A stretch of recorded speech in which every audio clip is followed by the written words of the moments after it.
So I finally found a robot that'll do my job for me. It's in there working as we speak. You better put on a mask and earmuffs. It's a little loud and dusty in there. Let's check it out.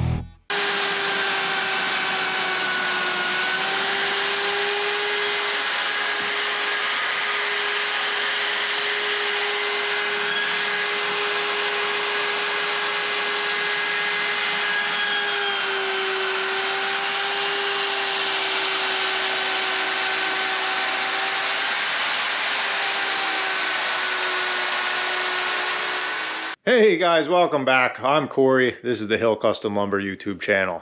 So I know what you're thinking. Besides, wow, that guy has terrible respirator face. What was that thing I just witnessed? Well, what you just witnessed is called the Slabathor. It is an automated slab flattening tool, I guess you'd say. And I'm so excited about it, I decided to make a video. Wasn't really planning on it, but this thing is really cool. So right up front, I have no affiliation with Slabathor. I'm just a customer just like you, ordered it online and wanted to try it out and wasn't really sure how it was going to work for me, but well, you just saw it. It's a pretty neat machine.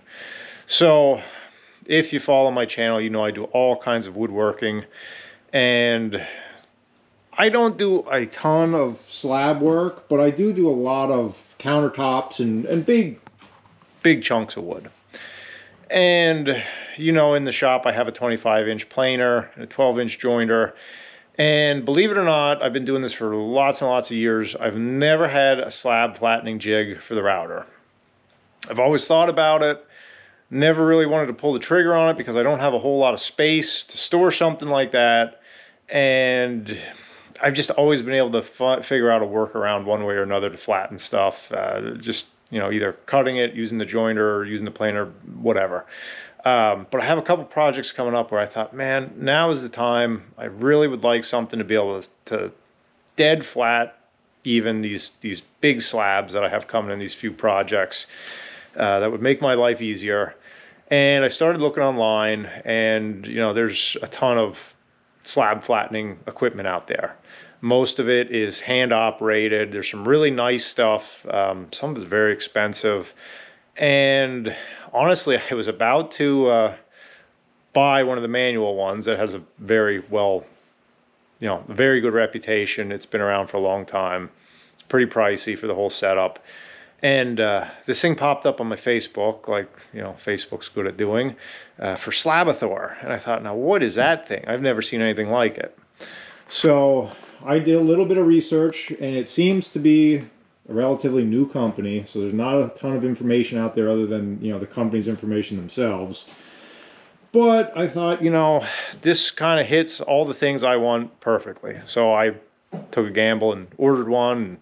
And, quite honestly, I think for what you're getting here, it's a very good value. I got the whole package, but like I said, this isn't an endorsement, so you know, you can look into it on your own.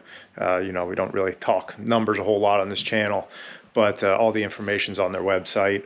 So basically what this is, it kind of fills the role of a CNC machine in a way, except it's manual. So there's no computer programming necessary. Basically what you do, you get this unit here, which is all dusty, which that's one of the cons we'll get into here in a second. This is the heart of the machine. This is the guts.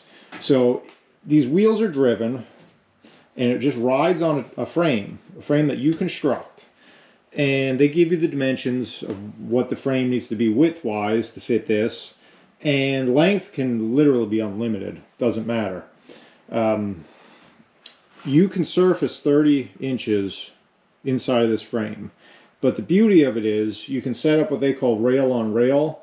And you can set it up in such a way that, if you have a wider than 30-inch slab, you can just slide the whole rail system, keep the slab in place, and just continue on. So you can literally do unlimited width and length with this machine, which was very interesting to me, because a lot of these slab flattening jigs, the bigger you want it, the more it costs you.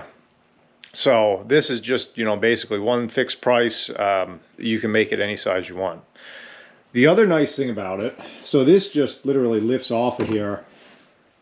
Obviously your router, it's just, whatever router you have, there's a universal base there. You just bolt the router to it. So it's your router that you're supplying. That can just come off. And you can just stick this on a shelf in a corner. It's not that heavy. You can just stick it out of the way. You could break down your table if you want. Now because I didn't know how this was going to go, this is a mock-up for my own experimentation. Right now I'm working on this Ash desktop. This is actually 2 pieces, and they're going to get a 45-degree miter, and it's going to be an L-shaped live edge desk.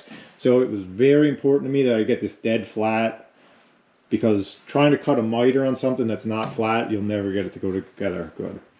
So I just wanted to use this as a test case for this. So I just used my glue rack that I normally glue stuff up on, which is dead flat. And I just built a wooden frame on top of that, just for the time being. As soon as I'm done with this project, I'm tearing this back down. Ultimately, now that I see that this thing actually works, and it does a really nice job, I'm going to weld up a steel frame.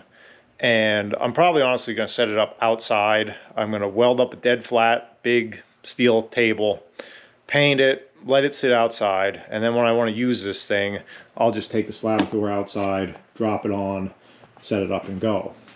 Which brings me to my biggest negative of this thing. It creates a ton of dust. And they don't offer, at least to my knowledge, a dust collection system for this. Now I could think of, a way or two that you could make one. But quite honestly, for all the fiddling that would take, I'd rather just run this thing outside. So it's covering everything in dust in here. It's making a huge mess, but the shop was messy anyway and needed to be cleaned up. So I figured I'm just going to do it and see what happens before I get into fiddling with this thing too much and go and build the whole setup. I just wanted to see if it works, and I'm very pleased with it. The other thing I'm going to need to do, very important, cord management. You can see this hack job I have right now. I just took a piece of my lumber banding and kind of suspended it from the ceiling, because you don't want one of those cords getting caught in your router. It's going to be a bad day for you. So it's not great, it's not pretty. I would do some kind of gantry system on my full-blown table when I get to building that. But what's awesome about this thing, it has an app. Like everything in the world these days, you can download an app for it.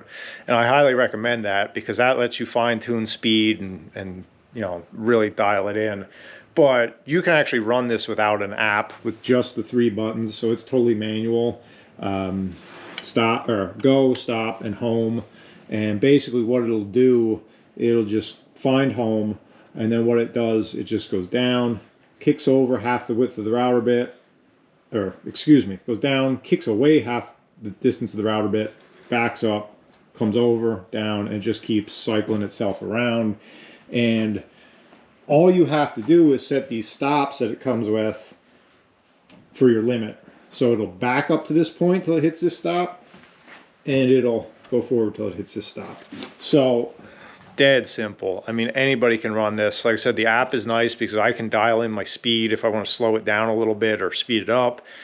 And you can manually, jog it around the track. But it's so simple. I didn't want to get into setting up a big CNC, the cost, and I just, this is like the perfect fit for me. I don't know if you can tell I'm excited about this, because it'll save me a lot of time and really improve my big slabs that go out the door as far as flatness and making them dead true. So the router bit is actually, I don't know if you'll be able to see it here, they're carbide inserts. So just like a helical head planer, there's 4 carbide inserts in there, and you can spin them if you have to. But that's another thing. I wasn't sure how this was going to work. I didn't want all kinds of lines on the boards. It leaves a very, very nice finish. You can see I burned a little bit there. I should have been probably going a little bit faster. but I'm going to run this through my 37-inch drum sander, so I'm not particularly worried about it. But if you were going to hand sand this, I mean, it would not take much. There's virtually no lines. I mean, I can feel them a little bit with my hand, but quite honestly, most of the helical head planers I've seen, you know, you're going to have the same thing. So finish quality is excellent. No complaints there. I was afraid, you know, a setup like this, I just wasn't sure with these rollerblade wheels. It kind of made me a little bit nervous. I thought, well, maybe this is going to chatter, and I haven't seen any sign of that. I haven't been taking super heavy cuts.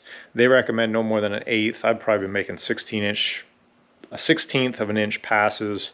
And that seems to work really well for my router. That's a 3-horse Bosch router there. I think that's what they recommend, is a 3-horse router. So this thing's pretty neat. I am definitely, next time I order steel, going to be building a table for this, and I'll probably make a video of that so you guys can see it. But other than the mess and the cord management, the only 2 issues I found with it so far. So Slabathor gets an A+ in my book, and I'm super excited to make this table now, because this is dead flat, exactly how I want it. So I'm just going to sand it and cut it to size and peel my bark and do all that fun stuff. But I just thought this was a neat product that was worth making a video about. So I'll catch you guys next time. Thanks for watching.